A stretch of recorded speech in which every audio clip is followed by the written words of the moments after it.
નમસ્કાર, હું છું કૃપાલાલ. ખબર ગુજરાતમાં આપ સૌનું સ્વાગત છે. ભારતીય શાસ્ત્રીય નૃત્ય પરંપરા અંતર્ગત પ્રચલિત નૃત્ય એટલે કથક. કથક વિશે આપણે સૌ એટલું જાણીએ છીએ કે કથક એટલે કથા કહેનાર. કથક વિશે વધારે ડિટેલમાં આપણે જાણીશું જામનગરના કલાક્ષેત્ર નૃત્ય વિદ્યાલયના ડાયરેક્ટર ફાઉન્ડર એવા ડૉક્ટર સ્વાતિ અજય મહેતા, જે આજે આપણી સાથે જોડાયા છે અને આપણને કથક વિશે વધારે માહિતી આપશે. ખબર ગુજરાતમાં આપનું સ્વાગત છે. નમસ્તે કૃપાબેન. સૌપ્રથમ કે આપ કથક ક્ષેત્રે કેટલા વર્ષોથી જોડાયેલા છો અને આ જે શરૂઆત છે સફરની એ ક્યાંથી શરૂઆત થઈ? ઓકે, જય શ્રી કૃષ્ણ. દ્વારકા નગરીના બાજુમાં આવેલા જામનગરની વતની છું, તો શરૂઆત હું કૃષ્ણની વાતોથી જ કરીશ. દ્વારિકા મહાત્મ્યમાં લખાયું છે, યો નૃત્યતિ પ્રહષ્ટાત્મા ભાવૈરત્યંત ભક્તિતઃ સા નિર્દહતી પાપાની જન્માંતર શતૈરપિ.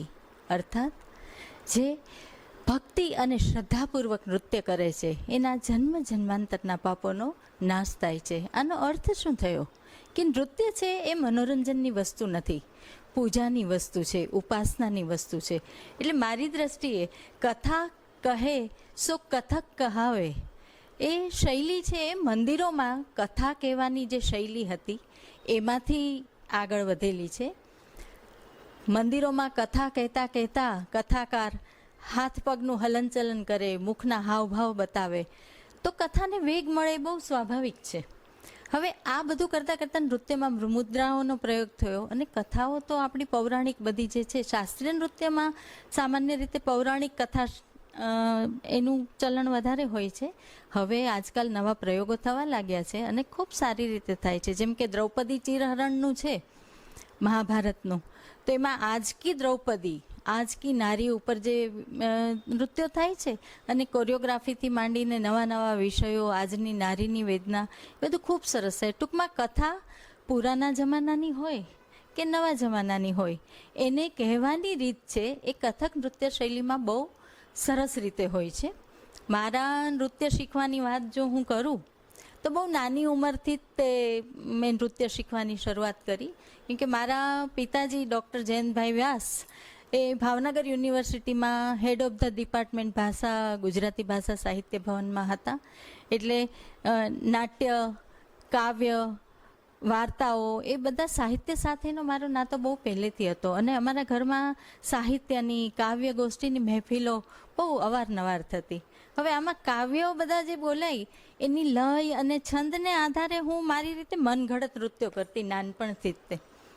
આ બધું જોઈને મારા માતા પિતાને એમ થયું કે આને આટલો બધો શોખ છે તો એને નૃત્ય શીખવા માટે નાનપણથી જ આપણે દાખલ કરીએ. એટલે ગુરુ શ્રી ધરમશીભાઈ શાહ, મારા કલાગુરુ, ભાવનગરના જ વતની, એમની પાસે મારા નૃત્ય તાલીમની શરૂઆત થઈ અને ત્યારબાદ વર્ષો સુધી ખૂબ સરસ રીતે એમની પાસે તાલીમ આપી. પ્રારંભિક વર્ષથી લઈને આગળ સુધીની બધી તાલીમ એમની મારફત જ મારી થઈ. પછી એમના જ કહેવાથી હું, કેમ કે મારા મમ્મી છે મેંગ્લોર ઉડીપીના, એટલે સાઉથના હોય એટલે સ્વાભાવિક છે કે ભરતનાટ્યમ નૃત્ય શૈલી પ્રત્યે પણ તેમનું આકર્ષણ રહેવાનું જ.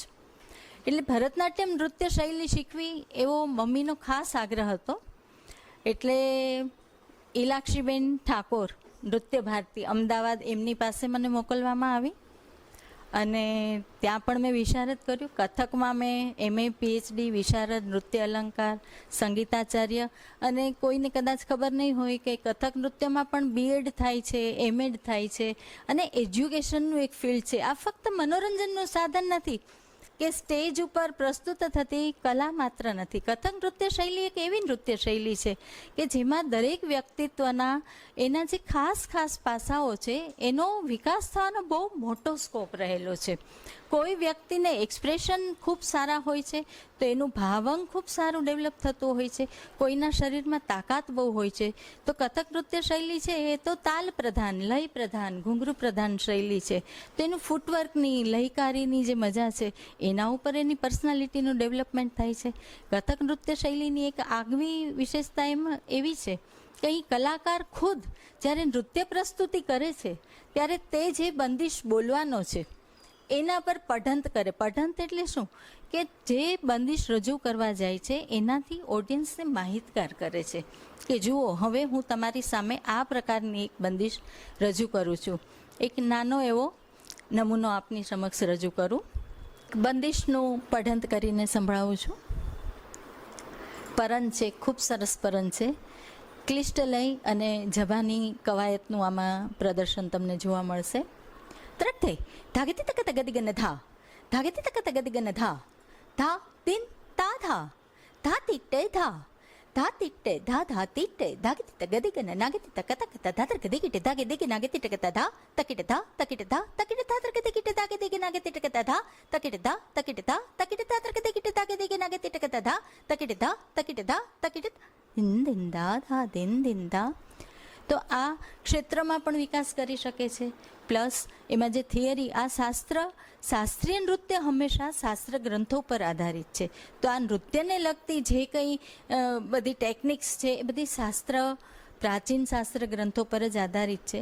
એટલે ધીમે ધીમે મેં પછી જેમ જેમ હું આગળ પીએચડીનું રિસર્ચ બધું કર્યું, પછી મિનિસ્ટ્રી ઓફ કલ્ચર નવી દિલ્હી દ્વારા સિનિયર રિસર્ચ ફેલોશિપ મને પ્રદાન થઈ અને એમાં મેં મારો ફેવરિટ સબ્જેક્ટ કથક નૃત્ય મેં ભાવ અંગ કા સૌંદર્ય એના પર મેં રિસર્ચ કર્યું. ભારતીય નૃત્ય શૈલીઓ પર પણ મારું પુસ્તક છે અને જે રિસર્ચ મારું ફેલોશિપનું થયું એનું પણ પુસ્તક છે. અને જે ભાવનગર યુનિવર્સિટીમાં હાલમાં જ કૌશલ્ય આધારિત જે નવો કોર્સ ડેવલપ થયો છે તેમાં બીએના સેમિસ્ટર 3માં મારું પુસ્તક ભારતીય નૃત્ય વૈભવ એક રેફરન્સ બુક તરીકે હાલમાં બધાને લાભ અપાવી રહ્યું છે. એ સિવાય ગુજરાત યુનિવર્સિટીની ઘણી બધી પરફોર્મિંગ આર્ટ્સ કોલેજીસ છે કે જે લોકો યુનિવર્સિટી યુજીસીની માઇનર ફેલોશિપ્સ, મેજર ફેલોશિપ્સ છે, સિનિયર ફેલોશિપ્સ છે કે પછી પીએચડીનું રિસર્ચ કરતા હોય, એ બધાય માટે જ્યારે રિસર્ચ વર્ક કરવું હોય ને કોઈ રેફરન્સ બુક તરીકે ઉપયોગ કરવો હોય તો મારી આ 4-5 પુસ્તકો પ્રકાશિત થયા છે અને હજુ 5-1 પુસ્તકો એવા છે કે જે પ્રકાશન થવાના બાકી છે. એટલે મતલબ કે થિયરી ઉપર આધારિત કામ પણ તમે કરી શકો છો. ફક્ત નૃત્ય કરી અને સ્ટેજ પર જ વાહવા મેળવવી એ નૃત્ય નથી. મારી દ્રષ્ટિએ નૃત્ય છે એ પૂજા છે અને એક આરાધના છે. અને તાજા પુષ્પો જ ભગવાનને ચડે. એટલે જેમ ઉંમર વધે, નદીનો પ્રવાહ કેમ ધરતી પર આવે પહાડ પરથી ત્યારે થનગનતો હોય અને પછી શાંત અવસ્થામાં જાય, જીવનનું પણ એવું જ છે કે તમે કૌમારી અવસ્થામાંથી ઘર સંસાર માંડો, છોકરાઓ, ઘરની સાંસારિક જવાબદારીઓને બધું થાય, એ રીતે તમારું વ્યક્તિત્વ ધીમે ધીમે ઢળતું જતું હોય છે. અને આ ઢળતા વ્યક્તિત્વની સાથે જ મારા જીવનમાં કથક નૃત્યને મેં ઢાળ્યું છે કે as a dancer, as a Kathak ગુરુ અને ત્યારબાદ હવે હું લેખિકા તરીકે, કલાક્ષેત્રની લેખિકા તરીકે. અને મને ભગવાનની દયાથી ગુજરાત રાજ્ય ગૌરવ પુરસ્કાર, રાષ્ટ્રપતિ ભવનમાં પણ મારું સન્માન થયું છે, senior fellowship ministry of culture તરફથી. ત્યારબાદ આપણા જ મનસુખભાઈ માંડવિયા કરીને જે આપણા કેન્દ્રીય મંત્રી છે એમણે પ્રબુદ્ધ નાગરિક સન્માનથી મને સન્માનિત કરી છે. અને લોકલ ઘણા 17-18 જેટલા એવોર્ડ્સ પ્રાપ્ત થયા છે. અને ગુરુજનોના આશીર્વાદ, બીજું તો વધારે શું કહેવું. પણ આ ક્ષેત્ર છે એમાં બસ કાર્યરત રહું અને જીવીએ ત્યાં સુધી કંઈક નવી પેઢીને આપતી રહું એવી મારી ઈચ્છા છે. ખબર ગુજરાત સાથે જોડાવા માટે આપનો ખૂબ ખૂબ આભાર.